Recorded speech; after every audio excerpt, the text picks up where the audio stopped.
नमस्कार दोस्तों, आप सभी का स्वागत है अन्नपूर्णा क्लासेज में। आज हम टाइम एंड स्पीड जो आपके टॉपिक है उसके 10 इंपॉर्टेंट क्वेश्चन करने वाले हैं। तो आइए देखिएगा। मोहन स्थान ए से बी की ओर 40 किलोमीटर पर आवर की चाल से गया तथा स्थान बी से ए की ओर 60 किलोमीटर पर आवर की चाल से आया, तो पूरी यात्रा में उसकी चाल क्या होगी। देखो, अगर डिस्टेंस बराबर हो ना, ए से बी और बी से डिस्टेंस तो बराबर होगी, तो एवरेज स्पीड के लिए आप डायरेक्ट फॉर्मूला लगा सकते हैं 2v1 v2 upon v1 plus v2। ठीक है, फॉर्मूला याद रखिएगा 2v1 v2 upon v1 plus v2। आपकी फिजिक्स में भी ये क्वेश्चन आते ही हैं, तो कोई दिक्कत नहीं होगी आपको याद रखने में। ठीक है, 2 × 40 × 60। पहली स्पीड कितनी दे रखी है 40 और दूसरी कितनी दे रखी है 60 दे रखी है। नीचे क्या हो जाएगा आपके 40 + 60। सोल्व कर लीजिए इसको। ठीक है, नीचे तो क्या हो जाएगा 100 हो जाएगा यहाँ पर। 2 × 40 × 60 अपॉन में क्या हो जाएगा आपका 100। ठीक है, ये 1 0 से 1 0 1 0 से 1 0 क्या आ जाएगा, ये 2 चौक 8 8 सिंह 48। तो एवरेज स्पीड क्या आ गई आपके पास 48 किलोमीटर पर आवर। और देखो, इसी को अगर आप बेसिक से करना चाहते हो तो आप देखो फॉर्मूला क्या होता है आपके पास एवरेज स्पीड का। एवरेज स्पीड का आपके पास फॉर्मूला होता है average speed equal to total, आप तो क्या आ जाएगा total distance upon total time. ठीक है, टोटल टाइम। अब देखो, अब आपको यहाँ क्या स्पीड दे रखी है, आपको डिस्टेंस भी नहीं दे रखी है और आपको टाइम भी नहीं दे रखा। तो इस तरह के क्वेश्चन को आप करोगे कैसे। देखो, आप पहले लिख लीजिए एक फर्स्ट वाले की स्पीड क्या थी आपके पास 40, सेकंड वाले की स्पीड क्या थी आपके पास 60। ठीक है, तो ये तो क्या आपके पास स्पीड। अब जब आप इनका एलसीएम लोगे ना, तो ये टोटल डिस्टेंस आ जाएगा आपके पास। ठीक है, एलसीएम लोगे तो टोटल डिस्टेंस आ जाएगा। 40 और 60 का एलसीएम कितना आ जाएगा 120। फिर जब आप देखो, फिर आपके क्या होता है डिस्टेंस अपॉन स्पीड क्या हो जाता है, आपके टाइम क्या होता है, टाइम क्या होता है आपके पास speed upon distance. Sorry sorry sorry sorry, distance upon speed. ठीक है, यही होता है ना। तो देखो 120 में 40 का भाग लगाओगे तो क्या आएगा 3, 120 में 60 का भाग लगाओगे तो क्या आएगा 2। मतलब अगर हम 120 किलोमीटर की दूरी 40 किलोमीटर पर आवर की चाल से जाते हैं तो कितना टाइम लगता है 3 आवर लगेंगे। ठीक है, यही तो बताना चाह रहा है। तो देखो अब यहाँ क्या हो रहा है, टोटल डिस्टेंस आपका कितना हो जाएगा, एक बार गया और एक बार आया, मतलब 120 + 120। टोटल डिस्टेंस तो ये होगा ना, एक बार जाने का और एक बार आने का। और टोटल टाइम कितना हो जाएगा आपके पास 3 + 2, तो ये कितना हो जाएगा आपके पास 240 डिवाइड बाई 5। 240 में 5 का भाग लगाओगे तो क्या आएगा 48 किलोमीटर पर आवर। और ये क्या हो जाएगा आपका आंसर हो जाएगा। तो देखो, ये बेसिक हो गया और ये आपके डायरेक्ट फॉर्मूले से हो गया। जो आपको अच्छा लगे आप कर सकते हो। ठीक है, कोई व्यक्ति अपनी चाल का 5/12 से चलकर 48 मिनट में पहुंच जाता है। ठीक है, मतलब स्पीड स्पीड का रेशियो दे रखा हमारे को 5:12। ठीक है, मतलब क्या है एक्चुअल में उसकी स्पीड कितनी थी 12 थी, लेकिन अभी वो चल किससे रहा है 5 से रहा है। तो मतलब अभी किससे चल रहा है 5 से, और एक्चुअल स्पीड उसकी क्या है, एक्चुअल स्पीड उसकी 12 है, से चलकर 48 मिनट में पहुंच जाता है। ठीक है, यदि वो अपने वास्तविक चाल से चले तो कितना समय होगा। अब देखो, स्पीड और जो टाइम होता है ना, उसका आपका इनवर्स रिलेशन होता है। ठीक है, स्पीड और टाइम का क्या होता है आपके पास इनवर्स रिलेशन होता है। मतलब अगर स्पीड ज्यादा होगी, ठीक है, स्पीड ज्यादा होगी तो समय कम लगेगा, और अगर स्पीड कम होगी तो समय ज्यादा लगेगा। तो देखो, इसका जो टाइम का रेशियो आ जाएगा वो क्या हो जाएगा, इसका जस्ट इनवर्स हो जाएगा 12:5। तो मतलब देखो, अब वो क्या करेगी, चलकर 48 मिनट लगते हैं। मतलब जब वो 5 की स्पीड से चल के जाता है तो उसको कितने लगते हैं, उसको 48 मिनट लगते हैं। ठीक है, यही तो कहना चाह रहा है ना, मतलब कितना 4 गुना। लेकिन अब वो पूछ रहा है कि यदि वो अपने वास्तविक चाल से चले, मतलब 12 की स्पीड से चलता, तो उसे कितना समय लगेगा। देखो, 12 की स्पीड से चल रहा है तो टाइम कितना लग रहा है 5 लग रहा है। तो ये भी कितना, अगर ये 12 का इंटू 4 है, ये 4 गुना है, तो ये भी कितना हो जाएगा 4 गुना। अगर 12 की वैल्यू 48 है तो 5 की वैल्यू कितनी हो जाएगी 5 और 20 मिनट। और यही क्या हो जाएगा आपका सीधा सा इसका आंसर हो जाएगा। ठीक है, सीधी सी बात है, जो स्पीड और टाइम होते हैं ना एक दूसरे के इन्वर्स होते हैं, इन्वर्स रिलेशन रखते हैं। ठीक है, तो अगर 12 की वैल्यू अगर हमारे को 48 मिनट दे रखी है तो 5 की वैल्यू कितनी हो जाएगी, जाहिर सी बात है 20 मिनट हो जाएगी। मोहन जब 4 किलोमीटर पर आवर की चाल से विद्यालय जाता है तो 6 मिनट देरी से पहुंचता है। ठीक है, जब 5 किलोमीटर पर आवर की चाल से विद्यालय जाता है तो 9 मिनट पहले पहुंच जाता है, तो घर से विद्यालय की दूरी होगी। देखो, जब वो क्या है 4 किलोमीटर पर आवर की स्पीड से जा रहा है और वापस, और एक स्पीड क्या दे रखी है हमारे को 5 किलोमीटर पर आवर। ठीक है, तो देखो स्पीड हमको दे रखी है, इनका एलसीएम ले लेते हैं हम, कितना आएगा 20, ये आपके क्या मान लेते हैं हम टोटल डिस्टेंस। ठीक है, तो टाइम कितना निकल के आ जाएगा, 20 में 4 का भाग लगा दीजिए, इधर तो आ जाएगा 5 घंटे और इधर की जगह क्या आ जाएगा आपके पास 4 घंटे। ठीक है। तो अब वो क्या कह रहा है कि जब 5 किलोमीटर पर आवर की चाल से विद्यालय जाता है तो 9 मिनट पहले पहुंच जाता है। देखो जब वो 4 किलोमीटर पर आवर की चाल से जा रहा है ना, तो वो क्या कह रहा है, यहाँ तो क्या होता है वो 6 मिनट लेट, मतलब यहाँ तो होता है वो 6 मिनट लेट, और जब वो इस स्पीड से जाता है तो क्या होता है 9 मिनट पहले। ठीक है, 9 मिनट, यहाँ तो 6 मिनट लेट हो रहा है और यहाँ 9 मिनट पहले हो रहा है। तो देखो एक्चुअल में ये टाइम कितना हो रहा है हमारे पास, इसका टाइम का गैप कितना हो रहा है, यहाँ 6 मिनट लेट लेट हो रहा है और यहाँ 9 मिनट पहले हो रहा है। तो मतलब कहीं ना कहीं 15 मिनट का गैप आ रहा है ना। ठीक है, क्वेश्चन के हिसाब से ये कितना 15 मिनट का गैप है, लेकिन यहाँ कितना हमारा 1 आवर का गैप है। तो मतलब सीधी सी बात है, ये जो 60 मिनट की वैल्यू है ना, ये 60 मिनट की वैल्यू एक्चुअल में हमको कितनी दे रखी है 15 मिनट। मतलब ये जो 1 घंटा है ये हमारा किसके बराबर है 15 मिनट के बराबर है। तो वो क्या कह रहे हैं, तो घर से विद्यालय की दूरी, ठीक है, तो डिस्टेंस हमने कितना मापा 20 है ना।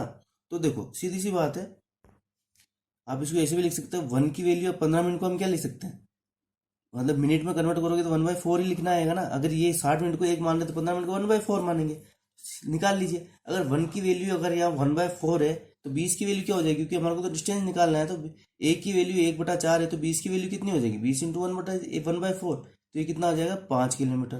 तो ये क्या हो जाएगा हमारा आंसर, इसका सीधा सा आंसर निकल के आ जाएगा। देखो इधर से 5 घंटे लग रहे हैं, इससे 4 घंटे लग रहे हैं, एक्चुअल में यहाँ डिफरेंस कितने का आ रहा है 1 घंटे का। लेकिन एक्चुअल जो क्वेश्चन में जो डिफरेंस दे रखा है, यहाँ जब जब 5 घंटे में वो पहुंचता है तो कितना, मतलब 4 किलोमीटर पर आवर की स्पीड से जाता है तो 6 मिनट लेट होता है, और 5 किलोमीटर पर आवर की स्पीड से जाता है तो 9 मिनट जल्दी पहुंच जाता है। तो मतलब यहाँ 15 मिनट का गैप है ना एक्चुअल में। क्वेश्चन में हमने जो माना 20, इसके हिसाब से 1 घंटे का गैप था, लेकिन एक्चुअल में 15 मिनट का गैप है। तो 1 की वैल्यू 1/4 है। ठीक है, तो इसी तरीके से 20 की वैल्यू क्या हो जाएगी आपके पास 5 किलोमीटर हो जाएगी, और ये क्या हो जाएगा आपका आंसर हो जाएगा। ठीक है, एक बस बिना रुके 60 किलोमीटर पर आवर की औसत चाल से चलते हुए एक निश्चित दूरी तय करती है। ठीक है, यदि वह रुक रुक के चलती तो 50 किलोमीटर पर आवर की चाल से उस दूरी को तय करती है। तो बताओ प्रत्येक घंटे में कितना विराम करती है। तो देखो एक स्पीड तो आपकी कितनी है 60 किलोमीटर पर आवर, एक स्पीड आपकी क्या है 50 kilometre per hour. Total distance निकालना है तो एक बार क्या करो आप इसका एलसीएम ले लो, तो क्या आ जाएगा, इसका एलसीएम आ जाएगा आपके पास 300।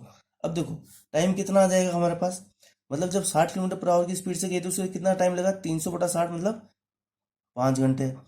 और जब 50 किलोमीटर पर आवर की स्पीड से गई तो उससे कितना टाइम लगा 6 घंटे। तो देखो अब यार रेस्ट कितना हो रहा है आपके पास 1 आवर ही तो रेस्ट हो रहा है। सीधी सी बात है कि देखो जब 60 किलोमीटर पर आवर की स्पीड से गई तो 5 घंटे लगे, 50 किलोमीटर पर आवर की स्पीड से गई तो कितने लगे 6 घंटे लगे। मतलब उसने जब वो रुक रुक के गई है तो देखो उसने कितने 6 घंटे चले। अब देखो 6 घंटे जब वो चला है और उसने 1 घंटे टोटल रेस्ट किया, तो कितना रेस्ट किया होगा अब निकाल दीजिए। देखो 6 घंटे में अगर वो 1 आवर रेस्ट करती है, ठीक है, 6 घंटे में अगर 1 आवर रेस्ट करती है तो हमारे को तो क्या निकालना है, प्रत्येक घंटे में रेस्ट निकालना है ना। तो 1 आवर में कितना रेस्ट किया होगा उसने 1/6 आवर। ठीक है, 1 घंटे में कितना रेस्ट किया होगा 1/6 आवर। 1/6 आवर क्या होता है, इसको आप मिनट में कन्वर्ट करोगे तो 1 घंटे में 60 मिनट होते हैं, 60/6, मतलब अगर मिनट में निकालना हो तो कितना हो जाएगा 10 मिनट। देखो हावर में लिखना होगा तो 1/6 लिखोगे, और मिनट में लिखना होगा तो कितना 10 मिनट। तो मतलब प्रत्येक घंटे में कितना रेस्ट करेगी वो 10 मिनट का रेस्ट करेगी, और ये क्या हो जाएगा आपका आंसर हो जाएगा। दो बंदूक एक ही स्थान से 16 मिनट के अंतराल पर छोड़ी गई, लेकिन एक व्यक्ति ने जो उसी स्थान की ओर आ रही ट्रेन में बैठा हुआ है वो 15 मिनट के बाद सुनाई देती है। यदि ध्वनि की चाल 300 मीटर प्रति सेकंड हो तो रेलगाड़ी की चाल क्या होगी। देखो इस क्वेश्चन को हम डायरेक्ट फॉर्मूले से करते हैं, बेसिक से भी मैंने समझाया हुआ है जब हम बुक का सॉल्यूशन कर रहे थे। तो अभी आप इसका डायरेक्ट फॉर्मूला देखिएगा, इसका फॉर्मूला क्या हो जाएगा आपके पास स्पीड ऑफ साउंड। ठीक है, देखो यहाँ साउंड की बात हो रही है आपके पास, ठीक है, आवाज की बात हो रही है, स्पीड ऑफ साउंड अपॉन ये आ जाएगा आपको जो आदमी को जो ये बैठा है ना इसको जो टाइम लगा है, ठीक है, इसको जो सुनने में जो टाइम लगा है, और इधर क्या आ जाएगा आपको, इधर आ जाएगा टाइम का डिफरेंस। ठीक है, टाइम का डिफरेंस, मतलब जो टाइम का डिफरेंस हमारे पास आएगा। तो देखो स्पीड ऑफ साउंड कितनी देर की है हमारे को 300। आदमी को सुनने में कितना टाइम लगा हमारे को, आदमी को सुनने में हमारे को कितना टाइम लगा 15 मिनट लगे हैं। वो टाइम का डिफरेंस कितना आ जाएगा 16 मिनट की जगह कितना 15 मिनट लगा है, तो क्या हो जाएगा 16 माइनस का 15। इसको सोल्व कर लीजिए, क्या आ जाएगा 300/15 इंटू 1, तो ये क्या आ जाएगा हमारे पास 20 मीटर पर सेकेंड, और ये क्या हो जाएगा इसका डायरेक्ट आंसर हो जाएगा। ठीक है, एक दो जगह ही फॉर्मूले बताऊंगा मैं, ज़्यादा नहीं बताऊंगा, पर क्या होगा कि एग्जाम में एक फॉर्मूले से करना ये ठीक रहेगा। यहाँ बस ये ध्यान रखिएगा, ये टाइम वो वाला आएगा जो आदमी सुनने में टाइम लगा रहा है, ठीक है। तो आगे चलते हैं हम। एक व्यक्ति पी से क्यू व दूसरा व्यक्ति क्यू से पी की ओर चलना प्रारंभ करता है। वे दोनों एक दूसरे को पार करने के पश्चात 2 घंटे व आधे घंटे में शेष दूरी तय करते हैं। यदि पहले व्यक्ति की चाल 40 किलोमीटर पर आवर तो दूसरे व्यक्ति की चाल क्या होगी। तो देखो सिंपल सा है, इसको इस वाले क्वेश्चन में ज़्यादा दिमाग मत लगाना। S1/S2 equal to √T2/T1, simple सा फॉर्मूला है, वैल्यू पुट कर दो आपका आंसर आ जाएगा। तो देखो S1 कितनी दे रही है आपको, पहले व्यक्ति की चाल कितनी दे रही है 40, दूसरे व्यक्ति की हमको निकालनी, तो यहाँ S2 लिख दो। अब देखो यहाँ केवल आपको ये ध्यान रखना S1/S2 है तो T2/T1 होगा। तो मतलब अगर यहाँ पहला व्यक्ति लिया है तो यहाँ दूसरा व्यक्ति की आपको समय लेना पड़ेगा। तो देखो वे दोनों एक दूसरे को पार करने के पश्चात 2 घंटे व आधे घंटे में शेष दूरी तय करते हैं। तो ऊपर तो क्या आ जाएगा आपका आधा घंटा और नीचे क्या आ जाएगा आपका ये 2 घंटा। इसको सोल्व कर लीजिए आप। देखो ये क्या आ जाएगा आपके पास 40/S2 इक्वल टू रूट में 1/4, ये 2 नीचे आएगा तो 4 हो जाएंगे। ये क्या निकल के क्या आ जाएगा आपके पास, देखो इसको यहाँ लिख देते हैं हम 40/S2 इक्वल टू 1/2। इसको रूट में 4 से निकले, रूट से 4 निकलेगा तो क्या आ जाएगा 2 आ जाएगा। तो S2 की वैल्यू क्या आ जाएगी आपके पास 40 × 2, तो ये कितना आ जाएगा 80 किलोमीटर पर आवर, और ये क्या हो जाएगा आपका सीधा सा इसका आंसर हो जाएगा, ठीक है। सिंपल सा है, फॉर्मूला आप याद रख सकते हो, इसका ज़्यादा कठिनाई आपको नहीं होगी। और ये इससे क्वेश्चन भी बार बार रिपीट होते हैं तो ध्यान रखिएगा। ए बी से दुगनी गति से दौड़ता है, ठीक है। ये ए, ये बी और सी भी दे रखा है ना, ठीक है। तो इनके स्पीड का रेशियो दे रखा है। ए बी से दुगनी गति से दौड़ता है, तो क्या कह रहा है कि ए जो है ना वो बी से दोगुनी गति से दौड़ता है, ठीक है। ये दोगुनी गति से दौड़ता है, तथा बी सी से तिगुनी गति से दौड़ता है। और बी जो है ये सी से कितना, ये तिगुनी गति से दौड़ता है। तो सीधी सी बात है, अगर सी की स्पीड 1 होगी तो बी की स्पीड कितनी हो जाएगी 3, और अगर बी की स्पीड 3 होगी तो ए की स्पीड कितनी हो जाएगी 6, ठीक है। गति दौड़ता है। सी द्वारा 72 मिनट में तय की हुई दूरी को तय करने में ए कितना समय लेगा। देखो मैंने आपको क्या बोला था कि जो टाइम होता है ना, ये क्या होता है स्पीड का इन्वर्स होता है। तो देखो अगर इन तीनों का अगर मैं एलसीएम 6 लूँ तो ये कितना आ जाएगा 1, ये कितना आ जाएगा आपके पास 2, और ये कितना आ जाएगा आपके पास 6। तो इनके टाइम का रेशियो कितना आ गया हमारे पास 1:2:6 आ गया। सीधी सी बात है ना, ये एलसीएम एलसीएम हमने लिया तो ये तो क्या हो गया टोटल डिस्टेंस। टाइम कैसे निकालते हैं, डिस्टेंस अपॉन टाइम, क्या डिस्टेंस अपॉन स्पीड, तो 6/6 1, 6/3 2, और 6/1 6, ठीक है। तो टाइम का स्पीड रेशियो ये आ गया। अभी क्या कह रहा है सी द्वारा 72 मिनट में तय की दूरी। तो सी क्या करता है कि जो दूरी 72 मिनट में तय करता है, ठीक है। एक्चुअल में 6 की वैल्यू 72 दे दी हमारे को, तो मतलब कितना गुना, ये 12 गुना। तो क्या बोल रहा है कि तो दूरी को तय करने में ए कितना समय लेगा, तो ए कितना समय लेगा, अगर 6 की वैल्यू 12 है तो ए की वैल्यू कितनी हो जाएगी, सीधा सा 12 गुना कर दो। तो ये कितना लेगा 12 मिनट लेगा, और ये क्या हो जाएगा हमारा इसका आंसर हो जाएगा। 800 मीटर की दौड़ में ए बी को 40 मीटर से हरा सकता है। तो देखिए सीधी सी बात है कि जब तक आपका ए अगर 800 मीटर दौड़ता है ना, तो बी कितना दौड़ा होगा, अगर 40 मीटर से हरा है तो 760 ही दौड़ा होगा।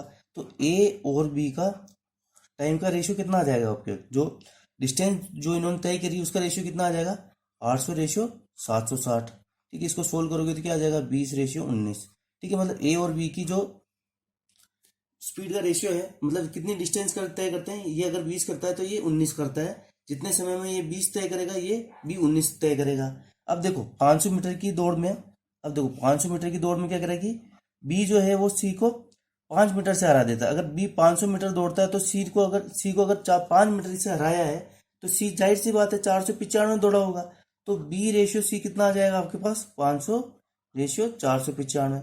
मतलब जब तक बी आपको 500 मीटर दौड़ा तो सी कितना दौड़ लिया 495। तो इनका रेशियो कितना आ जाएगा आपके पास, इनके डिस्टेंस कवर करने का रेशियो 100:99, 5 से काटोगे, ठीक है। तो देखो यहाँ से A ratio B ratio C हम निकाल सकते हैं। कैसे निकाल सकते हैं, देखो ये तो ए रेशियो बी तो कितना दे रखा है आपके पास 20:19, और बी रेशियो सी आपको कितना दे रखा है 100:99। अब देखो रेशियो से आप निकाल सकते हो इनका, A ratio B ratio C निकाल के सकते हो। कैसे, 100 को इससे मल्टीप्लाई करो, इसको नीचे कर लेता हूँ, 100 को इससे मल्टीप्लाई करो तो ये कितना आ जाएगा 2000। 19 को 100 से मल्टीप्लाई करो कितना आ जाएगा 1900। 99 को जब 19 से मल्टीप्लाई करोगे, 99 को 19 से मल्टीप्लाई करना मैंने 81 का 1 हासिल पर 8, 81 और 8 1 89 इंटू ये क्या आ जाएगा 99 18, तो कितना आ जाएगा 1881। अब देखो, अब वो क्या कह रहा है, तो 200 मीटर की दौड़ में ए सी को कितनी दूरी से हराएगा। देखो, जितने समय में आपका ए 2000 तय करता है, उतने समय में बी आपका 1900 तय करता है और सी आपका 1881 तय करता है। ये तो हमको रिलेशन पता चल गया। तो जाहिर सी बात है, ये 2000 ना बोल के हमको कितना बोल रहा है, 200 मीटर बोल रहा है। तो यहाँ से आप क्या करो, 10 का भाग लगा दो ना सब में। तो यहाँ से 10 का भाग लगाएंगे तो A ratio B ratio C क्या निकल के आ जाएगा, 10 10 का भाग लगाएंगे तो हम क्या आ जाएगा, ये तो आ जाएगा 200। 2000 में 200 का भाग 10 का भाग लगा दो, ये क्या आ जाएगा 190। और ये कितना आ जाएगा आपके पास 188.1। मतलब जितने समय में ए आपका 200 मीटर दूरी तय करेगा तो बी कितना करेगा 190 मीटर, और सी कितना दूरी तय करेगा 188.1 मीटर। तो ए जब आपके 200 मीटर दूरी तय करता है तो सी ने उस समय में कितनी दूरी तय करी होगी 188.1। मतलब ए सी को कितने डिस्टेंस से हरा देगा, माइनस कर लीजिए 200 माइनस 188.1 तो कितना आ जाएगा ये 11.9। और ये क्या हो जाएगा आपका आंसर। तो कितने दूरी से हरा देगा, 11.9 मीटर की दूरी से आपको ए जो है वो किसको, सी को हरा देगा। देखो इजी है, टाइम यहाँ इसलिए लग रहा है क्योंकि मैं आपको समझा रहा हूँ। अगर आप खुद करोगे ना तो बहुत इजीली ये क्वेश्चन आपके हो जाए। किसी यात्रा का 1/4 45 किलोमीटर पर आवर की औसत चाल से 1/3 48 किलोमीटर पर आवर की औसत चाल से और शेष यात्रा को 50 किलोमीटर पर आवर की औसत चाल से तय किया, तो पूरी यात्रा की औसत चाल क्या होगी। अब देखो, यहाँ 1/4 आ रहा है और यहाँ 1/3 आ रहा है और इधर शेष आ रहा है। तो डिस्टेंस को हम क्या माने, 4 और 3 का एलसीएम मान लेता है कि 1/5 4 और 1/3 आराम से निकल जाएगा। तो हम मान लेते हैं कि टोटल जो डिस्टेंस है ना, कुल डिस्टेंस मान लीजिए आपके 12 किलोमीटर। ठीक है, टोटल डिस्टेंस आपकी 12 किलोमीटर हो गई। तो देखो 12 का 1/4 कितना होगा, 12 का 1/4 होगा आपके पास कितना 3। तो मतलब 3 किलोमीटर की यात्रा उसने किससे करी है 45 किलोमीटर पर आवर से। ठीक है, और बाकी की शेष और बाकी 1/3 उसने किससे करी है। देखो 12 का 1/3 कितना हो जाएगा 4 किलोमीटर। मतलब 4 किलोमीटर उसने किस स्पीड से किया, उसने 48 किलोमीटर पर आवर से। ठीक है, उसके बाद शेष मतलब कितना 3 हो गया 4 हो गया, ये टोटल कितना 7। 12 में से 7 माइनस कर दो कितना बचा हुआ 5 किलोमीटर उसने किस स्पीड से तय किया है 50 किलोमीटर पर आवर से। तो अब वह क्या कह रहा है कि एवरेज, तो एवरेज स्पीड हमको निकालनी है। ठीक है, तो निकाल लीजिए। एवरेज स्पीड क्या होगा आपके पास, एवरेज स्पीड आपके पास क्या होगा, total distance upon total time, ये तो होगा। तो टोटल डिस्टेंस तो क्या हो जाएगा 12 किलोमीटर। ठीक है, टोटल डिस्टेंस तो ये आ गया 12 किलोमीटर। टोटल टाइम क्या हो जाएगा, टाइम क्या होता है आपके पास, टाइम होता है आपके पास डिस्टेंस अपॉन स्पीड। ठीक है, टाइम हो जाएगा आपके पास डिस्टेंस अपॉन स्पीड। तो डिस्टेंस कितनी है यहाँ फर्स्ट वाली कंडीशन में, देखिए 3 डिस्टेंस और साथ में स्पीड कितनी 45। अब इन सबको जोड़ना पड़ेगा ना टोटल टाइम के लिए, कि 3 किलोमीटर के लिए ये आ जाएगा, 4 किलोमीटर के लिए क्या आएगा 4 किलोमीटर तो क्या डिस्टेंस और स्पीड कितनी थी यहाँ 48 प्लस इस वाली कंडीशन में कितना आ जाएगा 5/50। अब इसको आप सोल्व कर लीजिए। देखो 45 48 और 50 का जब आप एलसीएम लोगे ना तो ये आपका आएगा 3600 निकाल लेना। ठीक है, तो ये कितना आ जाएगा आपके पास 12 तो ऊपर है ही, एलसीएम लोगे तो कितना आएगा 3600। 45 का जब आप 3600 में भाग लगाओगे तो कितनी बार जाएगा ये 80 बार। 80 को 3 से मल्टीप्लाई करो तो कितना आएगा 240।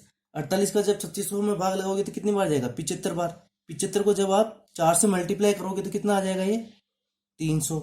इसी तरीके से 50 का जब 3600 में भाग लगाओगे तो कितनी बार जाएगा, 3600 में जब 50 का भाग लगाओगे तो 72 बार। 72 को 5 से मल्टीप्लाई करोगे तो कितना आ जाएगा 360। अब देखो उसको सोल्व कर लीजिए आप, सॉरी, तो ये कितना आ जाएगा 12 अपन ये 240 360 कितना हो जाएगा आपके पास 600, और ये कितना आ जाएगा 900 बटा 3600। इसको काटे कितनी बार कटेगा 4 बार, ये 4 ऊपर चल जाएगा तो 12 इंटू 4। तो ये एवरेज स्पीड क्या निकल के आ जाएगी आपके पास 48 किलोमीटर पर आवर, और ये क्या हो जाएगा आपका आंसर हो जाएगा। ये 3 कारों द्वारा 1:2:3 के अनुपात में डिस्टेंस दूरी तय की गई। तो देखो डिस्टेंस का जो रेशियो दे रखा है कितना 1:2:3, और यदि यात्रा के समय का अनुपात, समय का रेशियो दे रखा है आपके पास 3:2:1। अब देखो यहाँ स्पीड आप डायरेक्ट इनका इन्वर्सली नहीं निकाल सकते क्योंकि डिस्टेंस आपके अलग अलग है। अगर डिस्टेंस अगर इक्वल होता तो हम क्या करते हैं यहाँ सीधा से इसका इन्वर्स निकाल लेते हैं, यहाँ एलसीएम 6 लेते और हमारा रेशियो निकल के आ जाता है। लेकिन ऐसा नहीं, यहाँ डिस्टेंस भी हमको दे रही। तो स्पीड क्या होता है आपके पास, स्पीड होता है आपके पास डिस्टेंस अपॉन टाइम। तो यहाँ क्या आ जाएगा, देखो डिस्टेंस कितना दे देगा 1/3 रेशियो 2/2 रेशियो 3/1। तो ये कितना आ गया आपके पास 1/3 रेशियो 1 रेशियो 3/1। ये आराम देखो। अब इसको आपको क्या करना पड़ेगा, इसको सोल्व करना पड़ेगा। तो क्या करो आप, नीचे से आपको 3 हटाना है ना, तो ऊपर आप सब में क्या करो 3 मल्टीप्लाई कर दो। तो क्या आ जाएगा 3 इंटू 3, देखो ये 3 से तो ये 3 कट जाएगा। ठीक है, ये 3 से ये 3 कट गया तो इधर तो क्या आ गया 1। इधर क्या आ जाएगा, केवल 3, और इधर 3 से 3 मल्टीप्लाई होकर क्या आ जाएगा 9। तो ये क्या रेशियो आ गया आपके पास, 1:3:9, और यही क्या हो जाएगा आपका आंसर हो जाएगा। मतलब क्वेश्चन इजी था, लेकिन कभी कभी आप क्या क्वेश्चन देख के थोड़ा घबरा जाते हो, तो इजीली हो जाएंगे क्वेश्चन, कोई दिक्कत नहीं है। तो ये 10 क्वेश्चन हमारे यहाँ भी होते हैं कंप्लीट। तो मिलते हैं फिर नेक्स्ट वीडियो में, तब तक के लिए धन्यवाद।